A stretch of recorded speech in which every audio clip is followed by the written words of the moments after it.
Okay, so welcome again. For those of you who don't know who I am, because I may have not had the chance to meet you before, I'm Alex Powley. I'm the acting head of school for the Coombs. I'm joined today by Miss Barnes, our deputy head, who is on a phone call at the moment, but will be with us very shortly. And later in the session, Miss Sharman, our Key Stage 1 leader, will be joining us as well. At this session, please could you remember to leave yourselves on mute whilst the briefing is being delivered. However, if you have any questions, please feel free to pop them into our chat. And then at the end of the session, myself, Ms Barnes, Ms Sharman will go through any questions you have and answer as many of them as we can before our time is up for today. So in terms of our aims for this afternoon, first of all, is to inform you about SATs, which is a really simple aim to achieve, hopefully. And then also we're going to finish off the session today by giving you some ideas for how to support the preparation of SATs tests at home. So, first of all, what are SATs? So, SATs is a term, so it's often a misused term because they're used to refer to the assessments that take place at the end of Key Stage 1. So technically, in this country, there is no such thing as SATs. They're called the end of Key Stage 1 or the end of Key Stage 2 assessments. Now, one thing that's very different from the Key Stage 2 SATs is that the Key Stage 1 SATs are one component of a child's end of Key Stage judgment. So not everything for these children relies on the test. The ultimate decision lies with the teacher and their assessment of your child in terms of how they've performed through their Key Stage 1 journey. The test is there to kind of affirm teacher judgments, but really the assessment at the end of the year for children in Year 2 stems from teacher assessment. The tests themselves will happen throughout the month of May, so that, again, in contrast to Year 6, there isn't a kind of a special SATs week. We try to weave through the different tests throughout the month so that, you know, it feels for the children as part of their usual class day. So there's no real special or exceptional circumstance around doing the SATs tests. We just weave them through our usual curriculum timetable throughout the month of May. Now, in terms of the tests the children will be doing, there's two maths papers. One is an arithmetic paper. The other one is a reasoning paper. Now, I'll go in a bit later, I'll go through more detail in terms of what those tests contain and show you some exemplar questions to show you the kind of the pitch of those sessions. We'll also be looking at the reading paper. So there are two reading papers your children will be sitting in May as well. So the first one is a test booklet where there is an extract of text for children to read, and then they have the questions to answer. And then for the second reading paper, there is a separate reading booklet the children have to read in order to answer the questions, which are held in another booklet altogether. Now, for parents or carers who have got slightly older children, the English reading paper 2 is equivalent to the old level 3 reading test. So the second paper in the reading test is the more challenging paper. And so it's not always anticipated that all children will finish that test as the questions get progressively harder. But just to kind of keep that in your mind, that paper 1 is the expected kind of standard and paper 2 is that greater depth, more challenging paper. But we offer that opportunity for all children to access that paper to see how they do and kind of how they tackle those questions. There are also two English grammar, punctuation, spelling, or otherwise known as SPAG papers. So the first one is paper 1, which is focused on spelling, and then the second paper is around your children's understanding of grammar and punctuation. Now, there isn't a writing assessment per se within the Key Stage 1 SATs. That is captured through teacher assessment. So what I mean by teacher assessment is really what the children have got in their books or what they're saying in the classroom, what they're saying during discussion. All that stems and forms part of a teacher's assessment, and writing is assessed through that way. So there isn't a writing test for children to sit. The evidence sits in their book and the work they've produced over the year. Okay, so let's look at mathematics then. So like I said, the teacher assessment, not these test results, will have the final say of children's overall results at the end of Key Stage 1. So these tests are just here really as a gauge against the teacher's assessment. It's there to reinforce the decisions they're making about your child at the end of the year. Now, children in Year 2 will be assessed around these key areas of mathematics. So number 1 is number, and then measurement, geometry, or shapes, and statistics. Within the Key Stage 1 SATs, or at the end of Key Stage 1 rather, children are assessed against the following criteria. So they're either working towards the expected standard, they're working at the expected standard, or they're working at a greater depth within the expected standard. So at the end of the year, children will be assessed using one of those three descriptors. And these tests help us gain a greater picture of where those children sit against those three standards, whether they're working towards, whether they're working at, or they're working at a greater depth. Now, the test papers focus on two areas. So the first paper is purely focused on arithmetic, and the second paper is more focused on around problem solving and reasoning and the broader areas of mathematics, like I said before, around statistics and geometry and so on.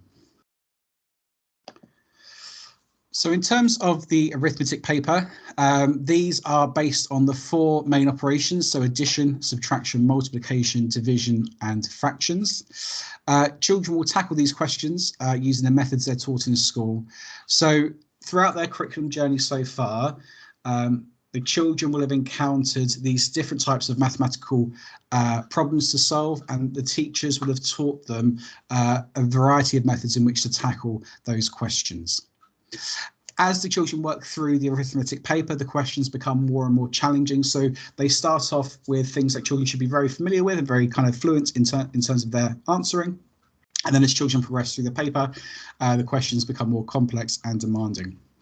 So just to give you an example from an old arithmetic paper, these are the types of questions that children would be answering. So you can see there the question numbers as children work through. So, question 2, 19, take away 9, something that many, year 2 children be very comfortable answering mentally, and then all the way through to question 25, where they're being asked to solve 3/4 of 40. So again, children would have worked with fractions up to 3/4, and they should be able to relate that mathematical learning to working out a fraction of a number. However, that is, I'm sure you'll agree, a much more challenging question to solve than 19, take away 9.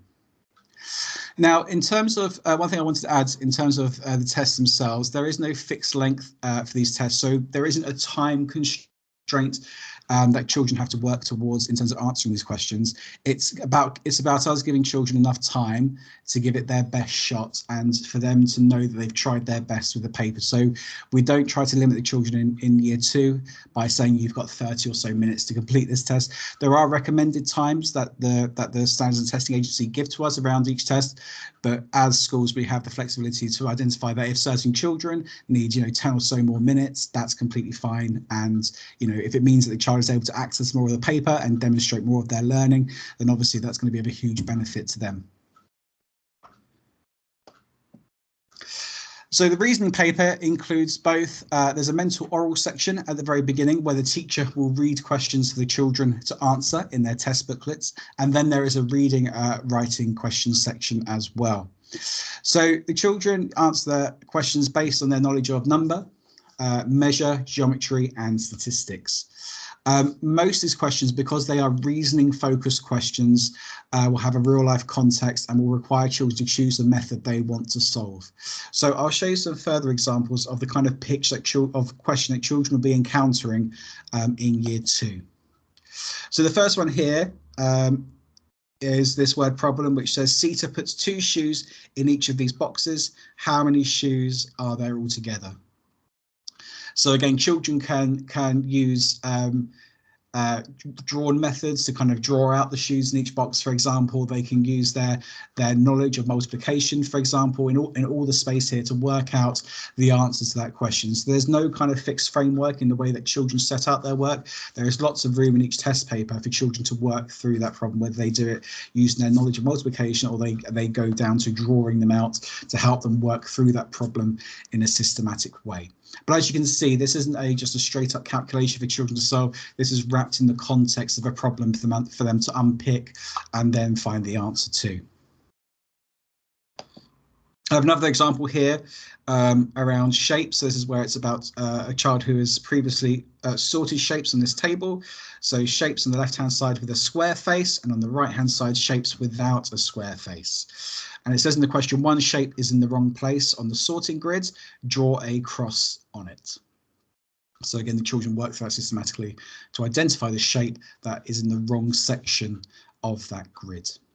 So that's just really kind of two examples in terms of how the reasoning paper looks in contrast to the arithmetic paper. So the arithmetic paper is really just a straight list of calculations that get progressively harder, whilst the reasoning paper broadens out through more problem-based mathematics that looks at the wide area of mathematics, such as geometry, statistics, measures, and so on.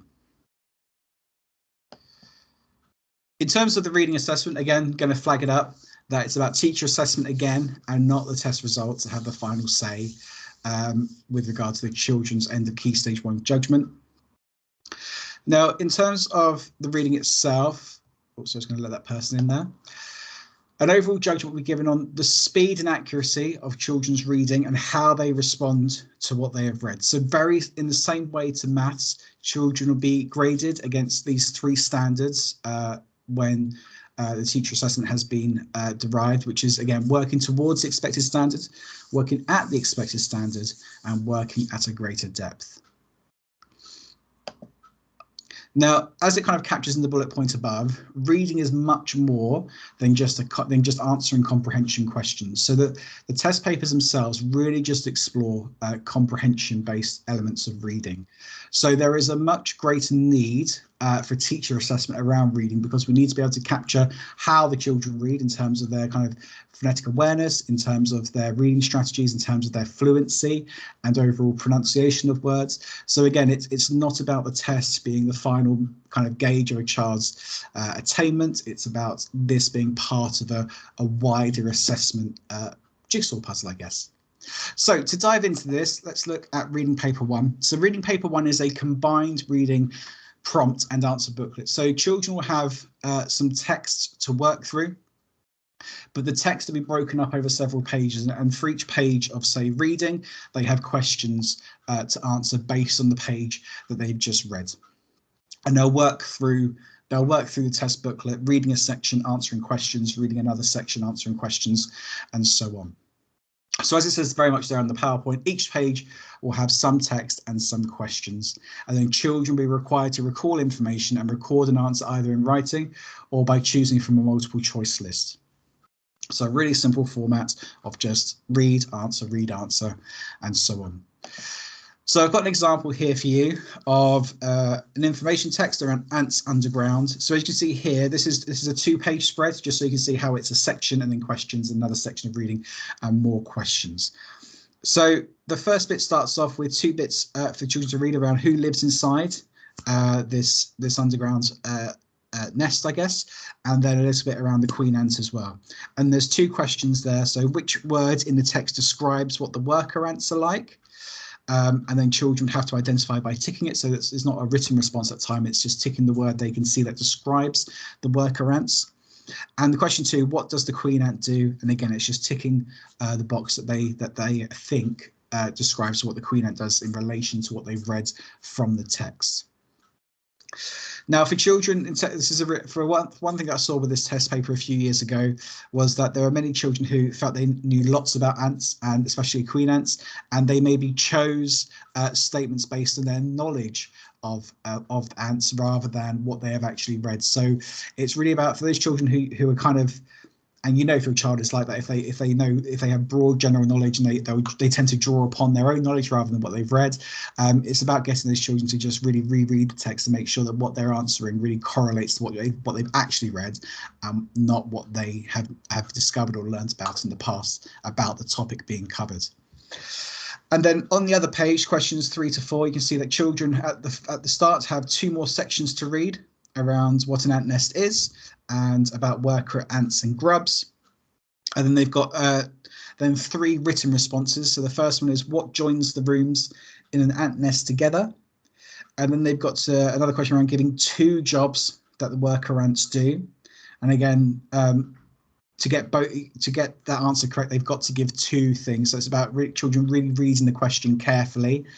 If they have two jobs on one line, so say on line 1 they write 2 jobs for the ant, that'll still be marked as correct because they've given 2 jobs. So children don't need to get hung up on the format of the question, but as long as they're giving what the question asks them, they will then get the marks for that question. Conversely, if they write both jobs on line 2, for example, they'll still get the mark, even if line 1 is left empty. And then question 5, what happens to eggs in the special room? And again, retrieving the information from the text and writing it out below, showing that they've got those really strong retrieval skills. So every year the texts change. The children will get an unseen text for them to tackle, where again they'll have a section to read about and then questions to answer. And usually within one booklet they'll have a fiction section, so they'll have a short fiction text to read with questions, and then a short non-fiction section. And then some years there has been a third poetry example as well. Carl, I've just seen your question. I'll come back to that at the end, but the short answer is yes, there is a link which I'll show you where you can get these previous questions to look at. Reading paper 2. So like I said earlier, this is the more challenging text to work with. So, and you'll see why very soon. So children are given a much longer text to read and a separate booklet with questions. So they'll have one booklet which has the 3 texts that they're going to be reading about, and then they have another book in which to answer questions. So already for some children, you see that might be a challenge because they've got more resources to manage and they're flicking back and forth between their questions and their books. Already there's a challenge there between working between different resources.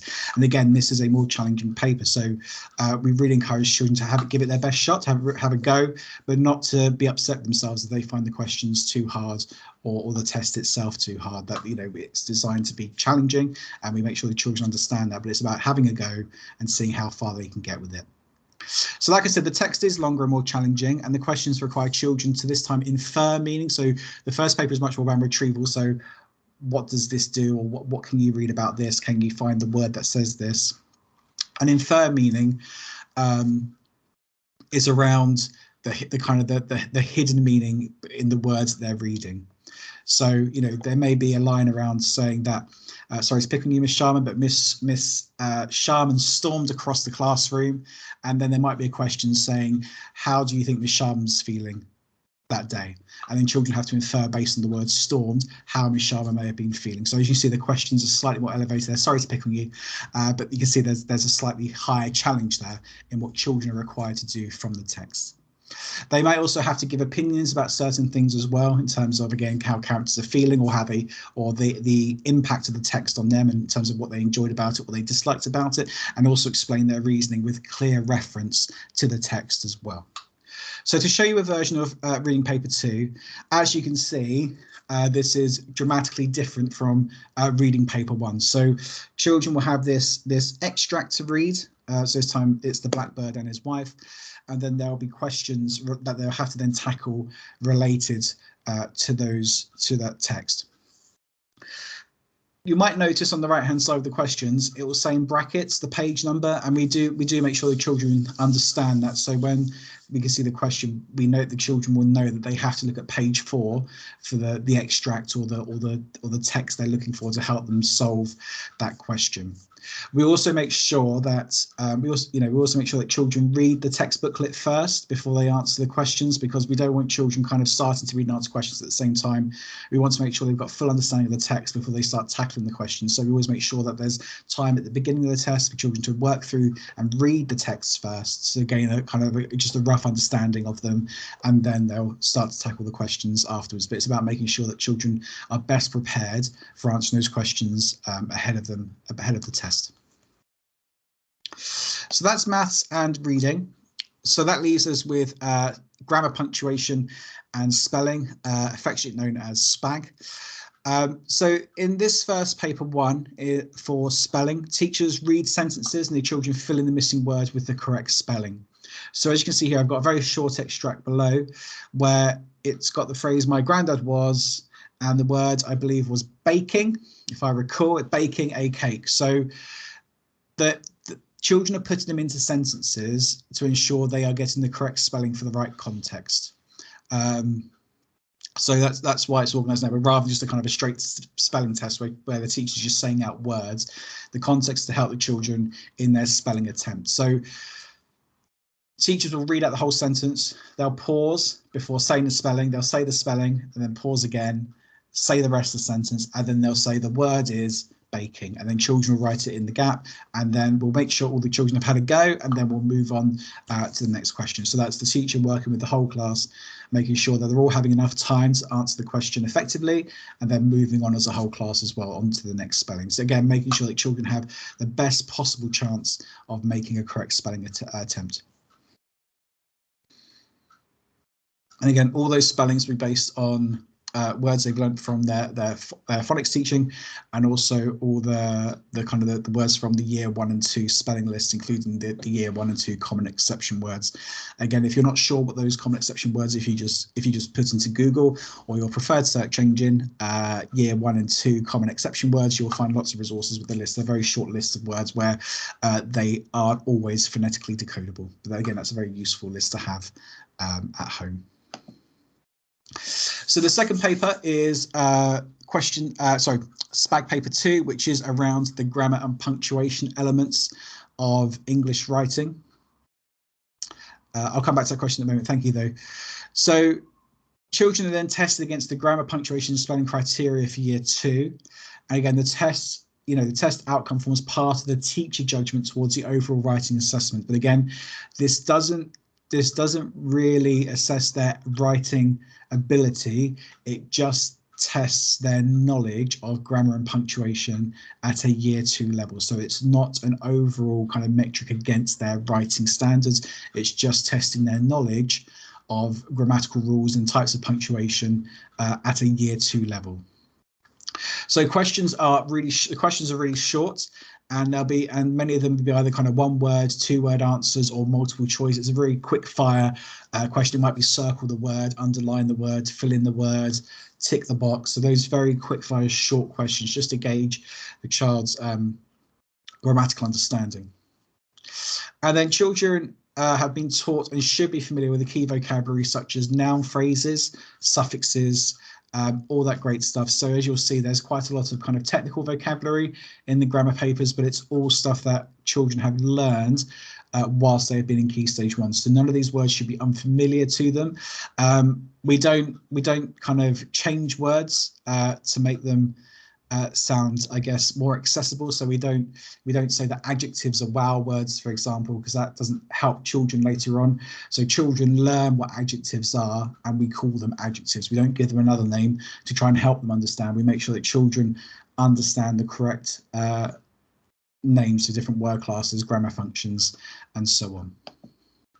So here's an example. I've got a few examples actually of SPAG paper 2.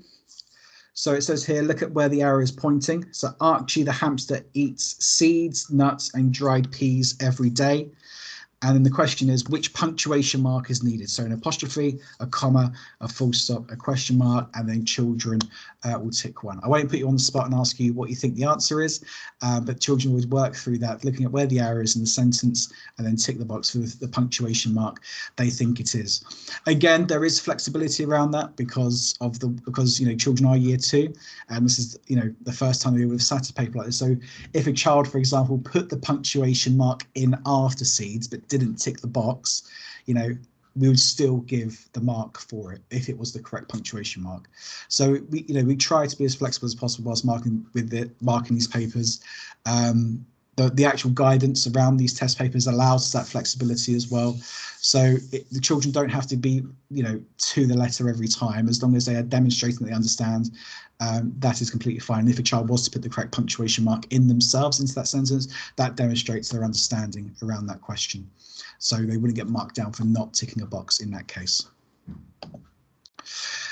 Further examples here. So draw a line to match each word to the suffix that turns it into a noun. So again, children will know what the words suffix and noun are. They would have come across both of those words from year 1. So they would have had a lot of time practicing and understanding those words. So again, the children will then join the root word to the suffix to make it into a noun.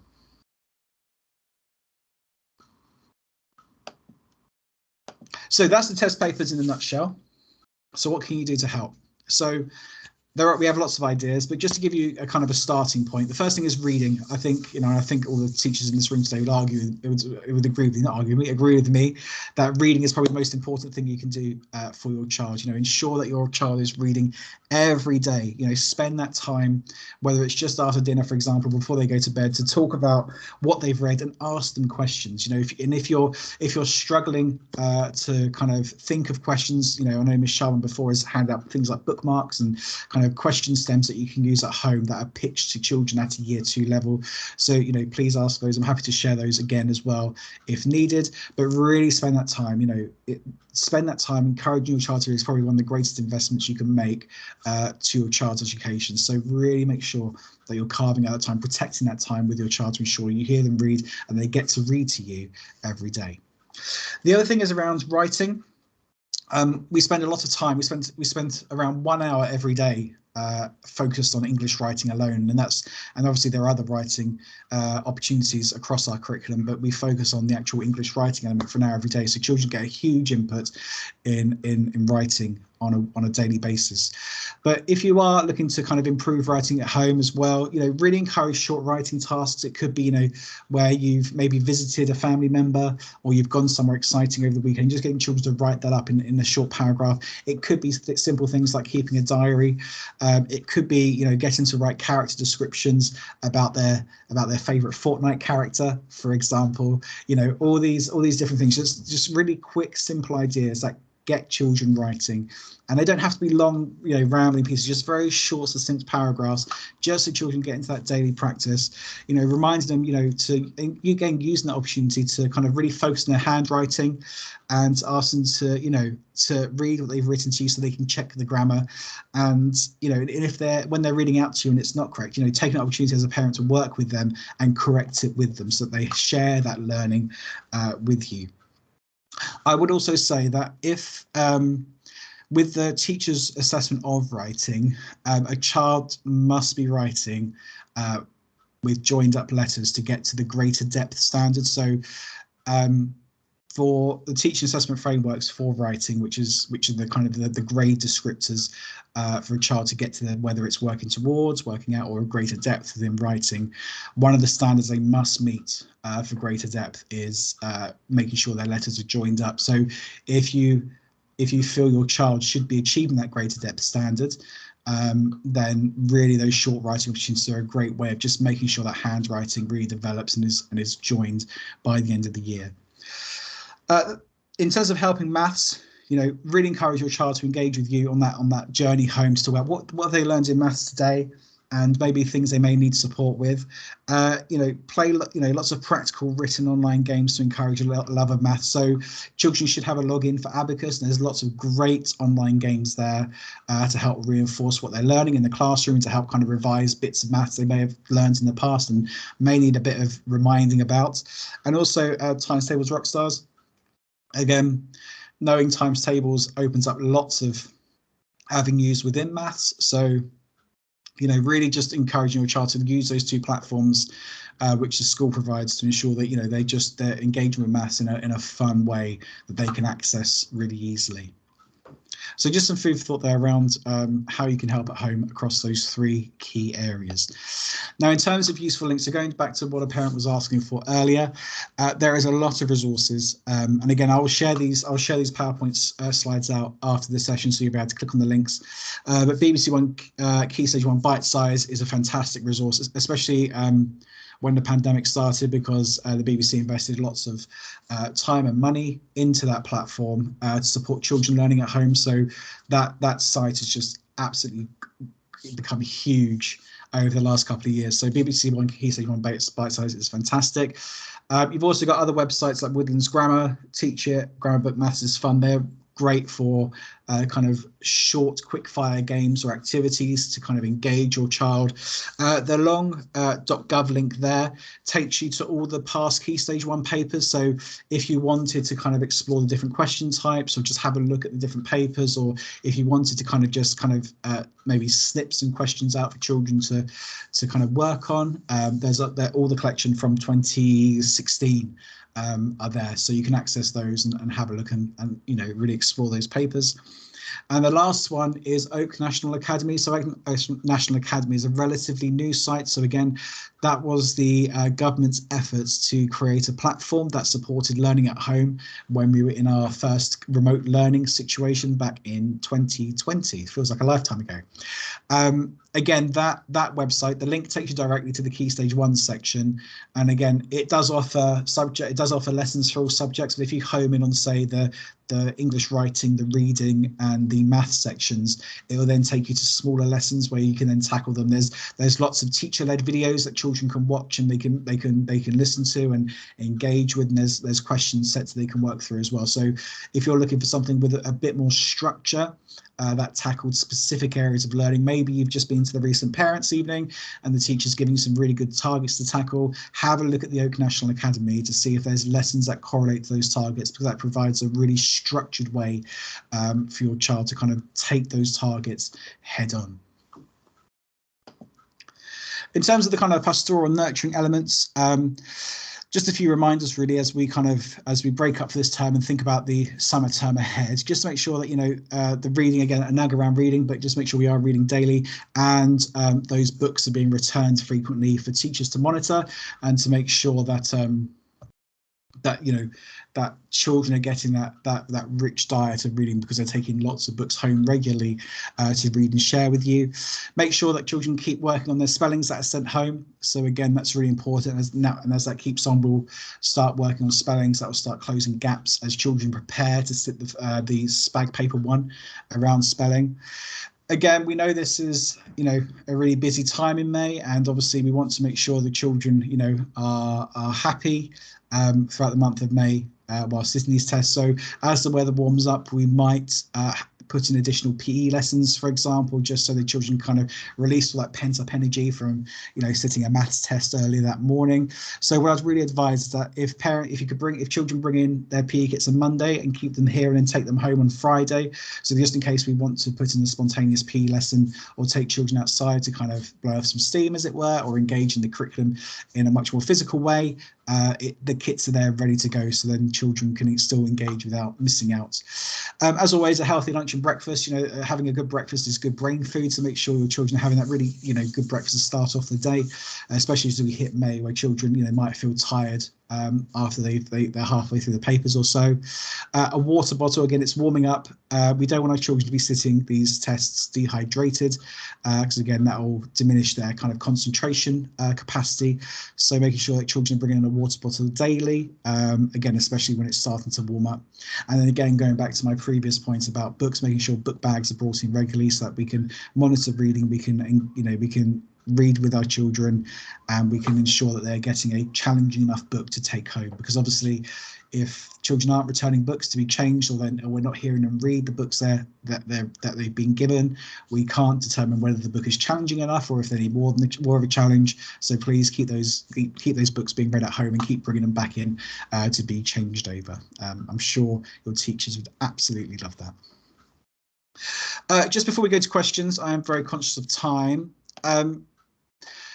If you are looking again for a bit more structure around supporting your child at home as they prepare for these SATs tests, CGP are a very well respected organisation that create these revision guides for children across various exam structures, all the way from SATs all the way up to kind of A-level texts. They're very inexpensive. I don't think they cost any more than £5 per book, and they're great. The materials they offer are really high quality. They're very engaging. They're pitched so they can be independently accessed by a child of the age they're pitched for, and I really rate them. So if you're not looking for something online or kind of gamified, and you just wanted something that the children can work through, maybe for 10 minutes every couple of days or so, I really recommend these CGP books. Okay, that's all from me. I know we have a few questions in the chat, so I'm going to go through his questions now. And then if you have any more questions come into your mind as I'm talking, or as Ms. Sharma and Ms. Barnes be talking, please feel free to put them in the chat as well, and we'll go up till 1:45. Again, if we have questions that we haven't answered, we'll go away and try and create a response so that all questions will be tackled in this session. So, Cara, I hope I've covered your question around using examples, using example test papers with your children. Have a look on that government website when I share these resources, because you'll have every single test paper from 2016. So it will give you lots of examples for you to draw upon. And again, the tests have been relatively the same year on year in terms of the structure and the pitch and the difficulty. So again, you'll get that equality of experience across any test paper that you pick. So Kirsty, so children do not need to come up with their own words for spelling. No, so the words are kind of pre-designed. So there is a list that is for the test. So if I was just to go back very quickly, find my mouse to that screen. So for this one here, so the words have already been assigned as part of the test script. So question 11, I think, was baking. So the word that will give children the correct mark is them spelling baking correctly. So again, so if Ms. Sharman was leading the test, she would say, my granddad was baking a cake. The word is baking. And then if required, she would say the whole sentence again. My granddad was baking a cake. And then children would then have time to write baking in the space, and then they would move on as a group to the next question. But all the spellings are pre-assigned, and they're all linked to the phonics program they've been learning since all the way back from inception, covering all the kind of common exception words and all the words in the year 1 and 2 spelling lists as well. So your children will be coming into this test prepared, because they would have covered all that content as part of our curriculum design before going in sitting these tests. I think it's morally unfair perhaps to have children go into a test without covering the necessary content first. So our curriculum is designed in a way to ensure that children would have encountered all the necessary content before they come and sit these tests, so they're best prepared as possible. Okay. I don't think there are any more questions. Oh, sorry. Do teachers read all the text out to the children in the papers, or are they expected to read it themselves? That's a really good question. So we are thinking about pupil groupings. There will be some scenarios where we will have a teacher reading questions out to children. So for the spelling, that has to happen. But we're thinking about how children work best. So we're looking at every child at an individual level. We're thinking about, will this child benefit if they're in a smaller group and the teacher reads the questions to them, or is this the sort of child that would find that a hindrance and just wants to crack on with the test and they prefer to do it under their own steam? So we're looking at that at every single level at an individual basis. We're also, with the exception of the reading paper, of course, so teachers can't read any of the reading paper to the child. The child has to be able to access that independently. However, we can put other measures in place, such as having what's known as a prompter. So if the child can maybe kind of start to lose focus or lose concentration, that person can be there to kind of tap the table or just say their name just to kind of keep them on task. If there are children who would have trouble kind of reading and writing as well, we can have scribes as well. So if a child usually has work scribed for them in the classroom, then they can have a scribe in the test where there'll be an adult who would be writing out their answers based on what the child tells them. Obviously, for the spelling test, the child, if they have a scribe, would have to spell out the word, spell out the letters individually, rather than just saying, oh, it's baking, just write baking for me. They'd have to actually spell it out so the adult knows what the child is attempting to spell. Okay, I think that's all questions. Please feel free to email the office with any further questions. If you look at these materials later, more questions pop into your head, please feel free to email the office, and myself, Ms. Barnes, Ms. Sharman will happily respond to them, and to ensure that you and your child are best prepared for the tests ahead. Don't forget though, the tests are not the final measure of your child.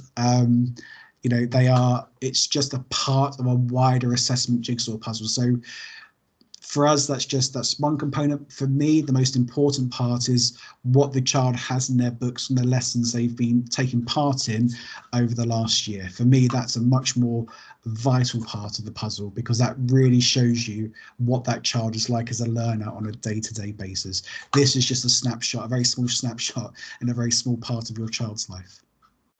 Thank you so much for this evening. Thank you for coming along. This recording will be going out on our website as well. So if you want to re-watch any part of this, please feel free to use that recording. We'll be sending out the slides with that, so you'll be able to kind of have it as one package. And again, any questions that come up, please feel free to message us, and we'll make sure you and your child are best prepared for the month of May ahead.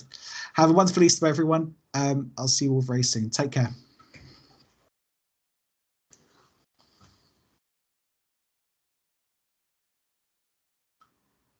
Thank you.